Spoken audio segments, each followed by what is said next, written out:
Hello everyone. So today's topic is continuity and one-side limit.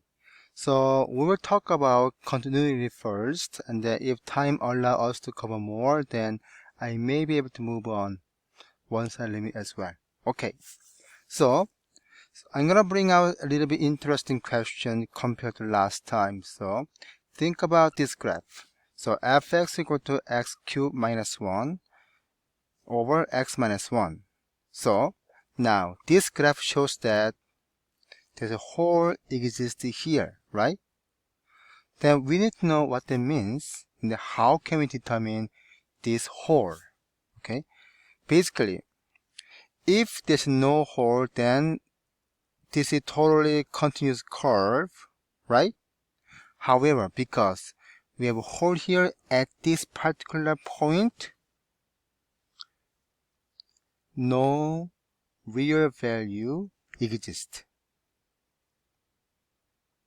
Okay, that's what this means.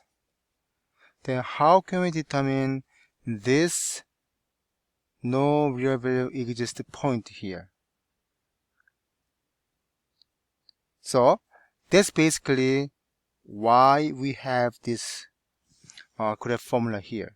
Okay, so if we want to talk about limit fx x move to 1, so based on what we have covered so far, okay, then this means, so I'm going to move a little bit right side here, so limit x move to 1, and you're factoring this one, then this coming out x minus 1 and x squared plus x plus 1 over x minus 1 here. Okay, now if you plug this value into here, what happened? It becomes 0, right? So we can guess it may be a vertical asymptote. But is it actually the vertical asymptote?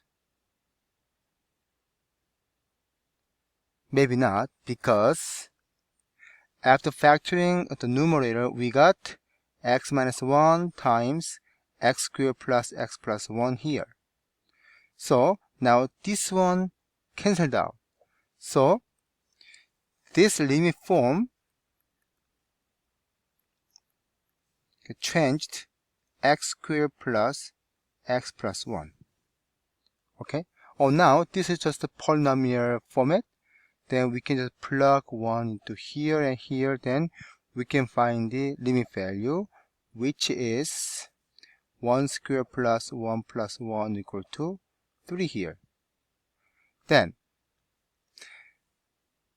it's easier to see and easier to analyze limit as a polynomial function form.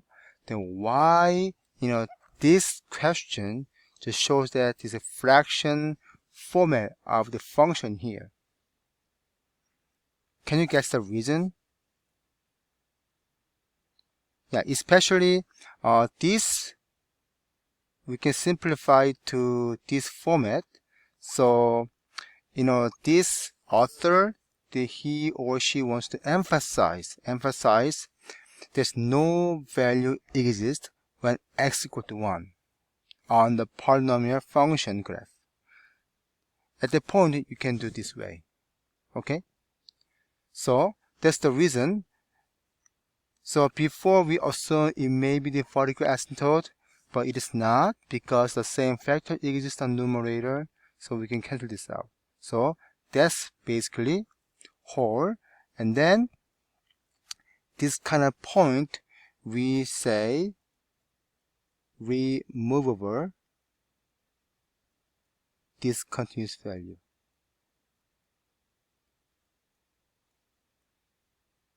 Okay, it means based on our plan, for example, you want to just make there's no real value exists at x equals 0 or x equals negative 1, then you can just set up the functions like this, basically.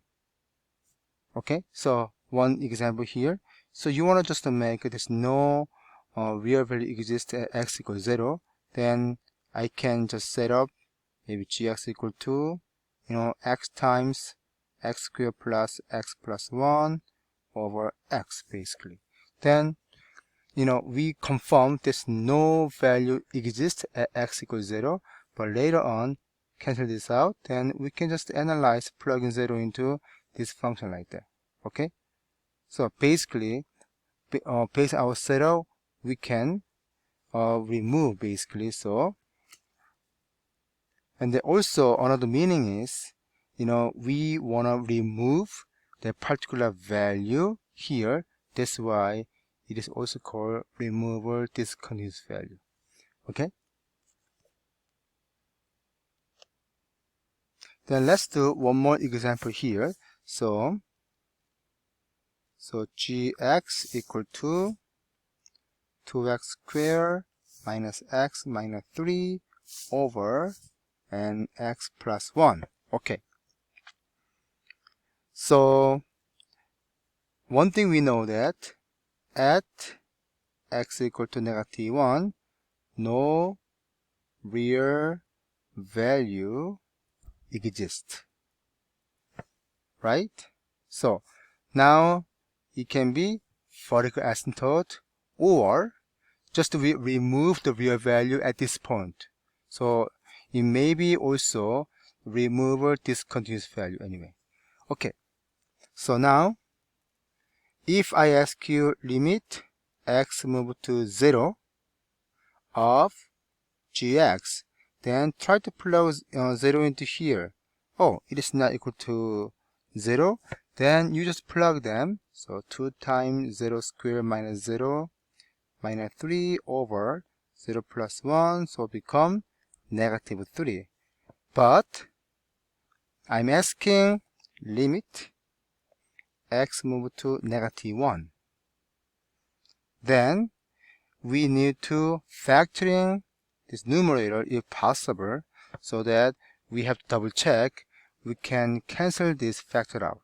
Okay, so if you factor this trinomial, then it come out 2x minus 3 times x plus 1 over x plus 1. Oh yeah, so we can remove this one. So now it becomes limit x move to negative 1 and 2x minus 3. And this is just a polynomial function form.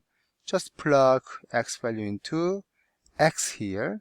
Then this becomes 2 times minus 1 minus 3. So this becomes negative 5. Okay, so that should be the answer for this problem. So let's look at another example. So I'm going to give you hx equal to square root 3 plus x minus root 3 over x basically. Okay, so obviously we know at x equal to 0 no real value exists, right? Okay, now I'm gonna ask you limit x move to 0 of hx, which means limit x move to 0 square root 3 plus x minus root 3 over x. Okay, so it looks like now x become the vertical asymptote, but this format is the radical form is on numerator and then just a rational form on denominator, so we don't know yet. Okay, so what we want to do is we want to the rationalizing numerator, okay, and then see what's gonna happen here. Okay, so you multiply the conjugate, which means 3 plus x plus root 3. If you do, you can also do the bottom part as well. Okay, then this becomes limit x move to 0. Now this becomes 3 plus x minus 3 over x times square root 3 plus x plus root 3. So to simplify, then the limit x move to 0, 3 plus x minus 3 over x times square root 3 plus x plus root 3. Then these two cancelled out. Therefore, limit x move to 0, x over x times square root 3 plus x plus root 3. Oh, we can cancel this out too, which means limit x move to 0, 1 over square root 3 plus x plus root 3 again. Okay, now in this case, even though you plug 0 into x, it won't be 0 anymore. So now you can analyze limit value. Okay, then this becomes 1 over root 3 plus 0 plus root 3. Then this becomes 1 over 2 root 3. That will be the limit value for this particular question. Okay, so that's all today for this video, and then I'm gonna see you from the next video.